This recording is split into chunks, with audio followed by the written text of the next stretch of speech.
Hello, আশা করি তোমরা সবাই ভালো আছো। তো আজকের এই 2200 নম্বর ভিডিওতে আমি তোমাদেরকে একটা ছোট শিক্ষা দিতে চাই। আমি আমার ফ্রি টাইমে গেম প্লের ভিডিও দেখে অনেক ভালো লাগে। যেই গেমগুলো আমি কখনোই খেলতে পারবো না, আমার পিসি নাই, ওই পিসির গেম প্লে দেখি। তো কথা হচ্ছে বিস্ট বয় শুভ আর ক্যারিমিনেটের মধ্যে একটা কথা বলতে চাই। ক্যারিমিনেটিও ভিডিও বানায়, বিস্ট বয় শুভ ভিডিও বানায়, কিন্তু ক্যারিমিনেটির ভিডিওগুলোর প্লে লিস্ট এতটা গুছানো না, তাই তার ভিডিও যখন আমি দেখতে যাই অনেক সমস্যা হয়। কিন্তু বিস্ট বয় শুভের প্লে লিস্টগুলো অনেক সুন্দর করে গুছানো এবং প্রত্যেকটা প্লে লিস্টের ভিতরে পার্ট 1, 2, 3, 4 সিরিয়ালি আছে, যে জিনিসটা ক্যারিমিনেটের চ্যানেলে আমি পাই নাই।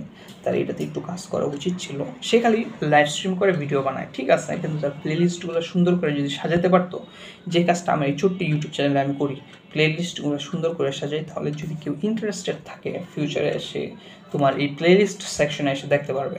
তাই আমি একটা কথাই বলতে চাই, জীবন চলার পথে কাজ করবা, এত কাজ করার দরকার নেই, অল্প কিছু কাজ করবা, কিন্তু সুন্দর করে গুছায় করবা, যার ফলে জিনিসটা তোমারও ভালো লাগবে এবং তোমার ভিডিওগুলো যদি কেউ দেখতে আসে তারও ভালো লাগবে। আমি এখানে খারাপ কাউকে বলিনি, আমি জাস্ট এই জিনিসটা বলেছি, গুছায় কাজ করো, তোমার মন দেখবা সবসময় আনন্দে থাকবে, ভালো লাগবে। মানে এটা সত্য কথা। আমি আমার এই রুমটা গুছায় তারপর ভিডিও বানাই।